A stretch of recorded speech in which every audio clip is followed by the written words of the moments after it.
بسم اللہ الرحمن الرحیم نحمدہ ونصلی علی رسول الکریم۔ سورۃ الحجر ہے، یہ 14واں پارہ ہے۔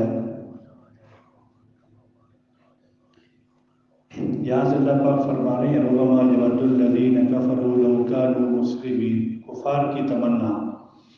موت اور حشر کے بعد جب مسلمان کو جنت میں مقامات ملیں گے اور کافر کو جہنم میں عذاب ملے گا، اور ہر آئے دن اس کے کسی خاص کفر کی وجہ سے عذاب میں ترقی ہوگی، تو پھر ہر موقع پر کافر یہ تمنا کریں گے کہ اے کاش ہم بھی مسلمان ہوتے۔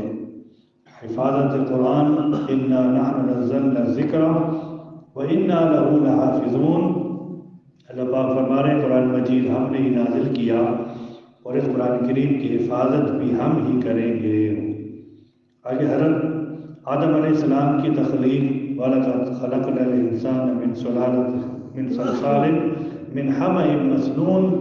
یہاں سے تخلیق آدم علیہ السلام کا قصہ ذکر کیا جا رہا ہے کہ اللہ تعالیٰ نے آدم علیہ السلام کو اپنے دست قدرت سے پیدا فرمایا اور پھر ان میں روح کو ڈالا۔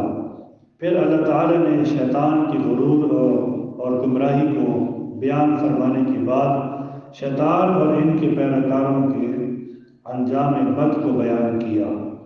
اہل جنت کا ذکر، ان المتقین فی جنات وعیون، پہلی آیات میں اہل جہنم کا ذکر تھا۔ اب یہاں سے اہل جنت اور ان کے لیے انعامات کا ذکر فرمایا کہ وہ جنت میں باغات اور چشموں میں رہیں گے۔ اہل جنت کے سینوں میں باہم جو کچھ رنجش ہوگی وہ نکال دی جائے گی اور وہ بھائی بھائی بن کر رہیں گے۔ پھر آگے اللہ تعالیٰ نے ابراہیم علیہ السلام کے ان مہمان فرشتوں کا ذکر فرمایا جو انہیں بیٹے کی خوشخبری دینے اور قوم لوط علیہ السلام کو برباد کرنے کے لیے انسانی شکل میں تشریف لائے تھے۔ آگے اصحاب حجر کے بارے میں، وَلَقَدْ كَذَّبَ أَصْحَابُ الْحِجْرِ الْمُرْسَلِينَ، کہ وادی حجر میں قوم سمود آباد تھی۔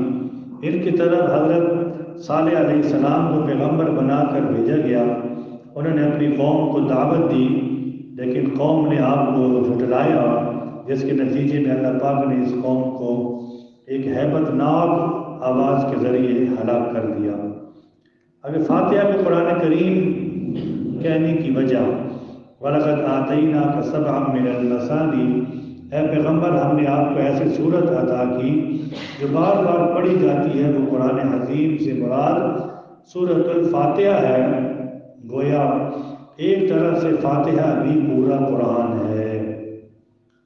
یعنی قرآن مجید میں اللہ پاک نے جو اہم اور بنیادی مضامین پورے قرآن میں بیان کیے، ان کا خلاصہ اور نچوڑ سورۃ الفاتحہ میں ذکر کیا ہے۔ توحید، رسالت، قیامت، احکامات اور ماننے والے اور نہ ماننے والے۔ آگے اللہ پاک فرما رہے ہیں فَاصْدَعْ بِمَا تُؤْمَرُ وَأَعْرِضْ عَنِ الْمُشْرِكِينَ۔ اعلان تبلیغ کا حکم۔ اس آیت کے نازل ہونے سے پہلے رسول پاک علیہ السلام اور صحابہ کرام پوشیدہ طور پر عبادت کیا کرتے تھے۔ اسی طرح تبلیغ کا سلسلہ بھی پوشیدہ ہوا کرتا تھا۔ اس آیت میں اعلانیہ طور پر عبادات اور تبلیغ کرنے کا حکم دیا گیا۔ آگے پوری زندگی عبادت کرنے کا حکم، وَاعْبُدْ رَبَّكَ حَتَّى يَأْتِيَكَ الْيَقِينُ۔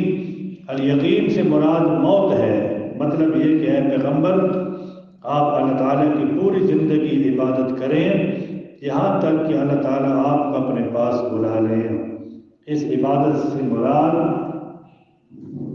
یہاں سے مراد تکلیفی عبادت ہے، جس کے کرنے پر اجر و ثواب ملتا ہے۔ ایک عبادت قبر والی ہے، جس کا ذکر حدیث پاک کے اندر آتا ہے۔ اللہ تعالیٰ عمل کی توفیق عطا فرمائے۔ آگے سورۃ النحل شروع ہو رہی ہے، 14واں پارہ ہے۔